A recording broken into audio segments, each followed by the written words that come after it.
on to card 3. I'm using the Cat's Pajamas Moi stamp set that I stamped the image onto CC Designs quality cardstock with Memento ink, and then I cut it out before I started filming. And then for his skin, I kind of wanted to go for kind of a sallow look, and I decided to add like a little green tinge, which would be more zombie than vampire, but just go with it. It works. So I started with G40, just really lightly, and then I went in with E40, and that kind of blended it out a bit, because I didn't want the green to be like really obvious. And then I'm just using E70 to add some little darker areas, and I decided not to go and do any more blending because you can just see they kind of just blended into each other and just worked really well. So super simple. And then for his hair, I just used C5 and then added a little bit of C7. Since it's such a small area, I didn't bother adding any like darker. I was going to add darker to make it look more black, but I just thought I would just leave it as is. He can be an older vampire, so I don't know. And just total side note, every time I look at him and the name of the stamp set, I think of Gru from Despicable Me. So picture him saying "moi" in that voice. Anyway. I colored the sleeve, used the same Copics as I did on the hair, and then for his cape, I paper pieced it with some pattern paper from the Echo Park Chillingsworth Manor pack. So I'd stamp that out and then just cut out the cape area. You could do this in more than one piece if, you know, it makes it easier for you. I just did it all in one because it just works. And then I just used my Tombow Mono Multi adhesive to adhere that into place. And then I grabbed a few more Copic markers because I wanted to add a little bit more depth to his cape so it's not just sitting there. So I used G28 first, and then I blended that out a little bit with G24. So just kind of pulling the color out a little bit further and blending it all together so it's not quite as like green. And then once I've got that how I wanted, I blended it even more with my go-to W00. So just to kind of fade it out a little bit more, and yeah, so it's not just like harsh lines on it. So just circular motions just to kind of push the color a little deeper into the pattern paper.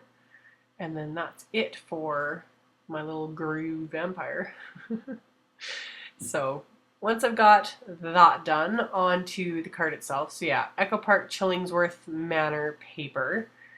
And I pulled out my new Spellbinders Tombstone dies and used the largest die for this piece here. And then I'm just using Memento, the new gray flannel ink, and I sponged everything. All the different Tombstone dies I cut out and all the pattern paper.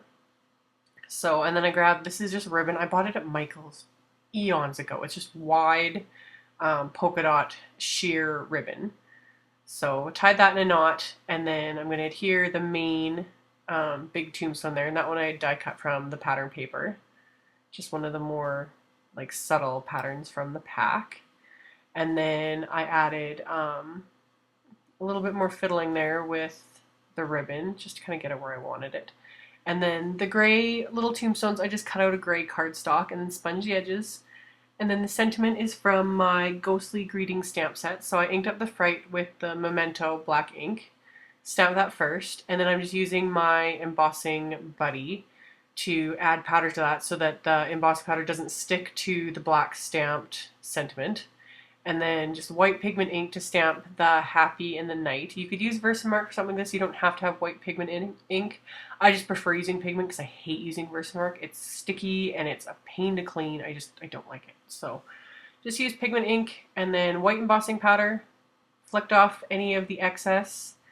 And then got everything out of the way, and then embossing. I'm just holding it down with a pair of scissors. But then I lifted that off because unless your embossing mat can handle heat, you don't want to do that. I also recommend using tweezers when you're holding really small things like this to emboss so you don't fry your fingers. So, or else just be really careful. So, yeah. And then I grabbed this is just one of the little images that was in that Moi stamp set. So I inked that up with VersaFine ink and stamped it onto the littlest tombstone there. And then I'm just attaching the little vampire with the Tombow Mono Multi again. And then same thing with the tombstones. Just scribbling a bit of adhesive onto the back of that and then pressing it down onto the card front. So getting all that adhered, and then I kind of started shifting off camera a little bit here. It's kind of hard because I'm sitting at an angle when I'm filming and it's just kind of weird. Anyway, I grabbed my little Stampin' Up! Matte pack with the piercing template just to place 3 holes along the bottom, and then I'm just using some Doodlebug sugar coated brads, aka glitter covered brads. Just some larger ones just for some embellishment along the bottom. And then as I go to flatten them, I twist the ends a little bit because otherwise they'd stick out past the card front. So just a little bit of twisting and then they're hidden behind the card front. So once I've got that, I wanted to add one last little bit of embellishment. So I had this scrap of cardstock sitting from card 1, just sitting on my desk. So I grabbed my Martha Stewart Bat Punch. I cannot find this online. I don't even think they make it anymore, but there's different dies and bats are usually fairly easy to come by. But anyway, so I punched out some bats from the black cardstock. And again, just adhering them to the card front with the Tombow Mono Multi. And then finally, the card base itself, just some green cardstock, and I had to sponge edges with that with the gray flannel ink, because obviously everything's got to match. And then a bit of Scotch tape over the backs of the brads and the ribbons so that my ATG adhesive would glide over that and not get caught on it. So same old, and then yeah, apply my ATG adhesive, just holding everything in place. And then I'm going to adhere that to the front of my card.